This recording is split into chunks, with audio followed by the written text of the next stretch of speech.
this small, very local thing is taking a lot of my time. Maybe I need to look up a little. And then I thought, no, this is exactly the global problem, right here, right now.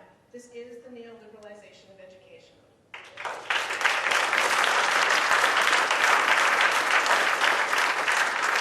And Bryce said, when he was speaking, education is democratic and the university is a democratic place. We need to think that the public university is one of the last common spaces in the country, and that's why they're making war on it. And that's why this is important.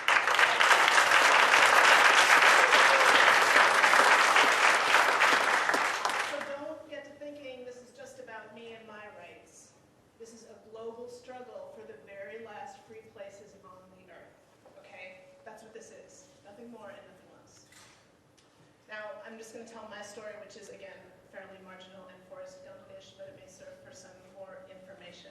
I was at a meeting that started, I had a meeting at noon, actually, in Chapman Hall, with an administrator who I was told was not present. It wasn't Santiago, but he had a personal tragedy. So I sat in Chapman Hall for a half hour between 12 and 12:30, previous to my 12:30 faculty meeting of a committee I sit on. And at 12:30, we went into the Regents Room, which is on the second floor of Chapman Hall. We could hear you all outside. And there was chatter among the faculty about, what are the students up to, and, don't they know this isn't the way to address grievances, and the kind of thing faculty say when we're behind closed doors by ourselves. But let me also say that this committee, which meets monthly on the first Thursday of the month, conducted its business while listening to the chanting, while listening to what was going on. We did it in an orderly fashion. There was no disruption of university business.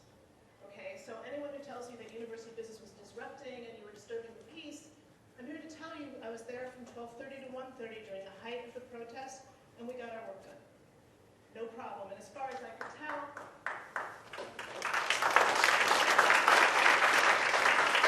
it was business as usual in Chapman Hall.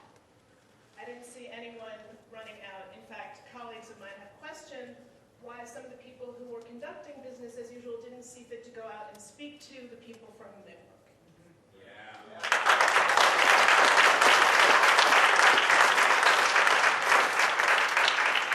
So the meeting concluded at 1:30. I walked downstairs with a colleague and saw Eddie sitting on the steps in handcuffs, but with a cop.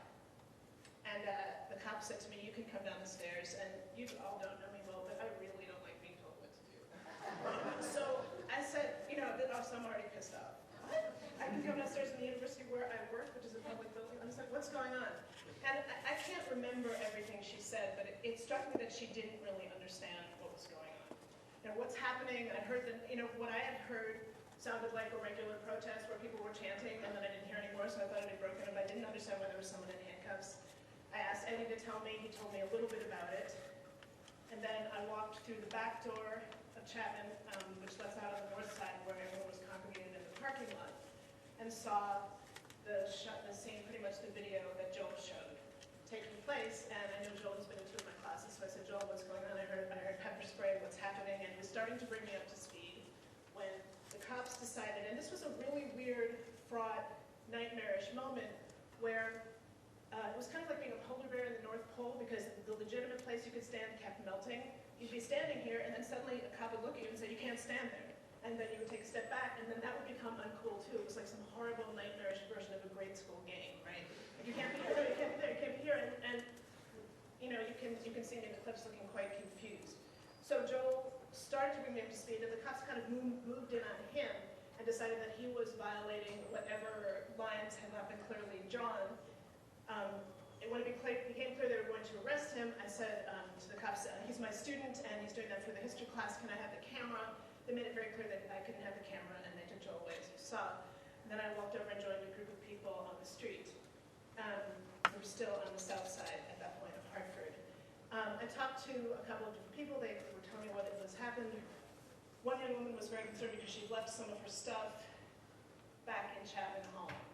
At which point I drew myself up to my full height and tried to look as faculty-like as possible. And I don't know, it was a taller, older gentleman cop, and I don't remember whether he was university or NPD at that point. And I said, "I have a meeting in Chapman Hall, can I go back in?" And he very nicely walked me back into the hall, where I saw Joel and 4 or 5 other people in handcuffs saying things like, "I need a drink of water, I need need to wipe my nose. Joel said very clearly they didn't read me my rights, Rachel.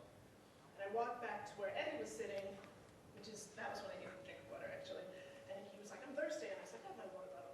Gave him a drink of water. I stood there for long enough that it might look vaguely credible that I'd been to a meeting or whatever. And then I walked back looking for this young woman's stuff, and I said, I'm just looking for something I left here.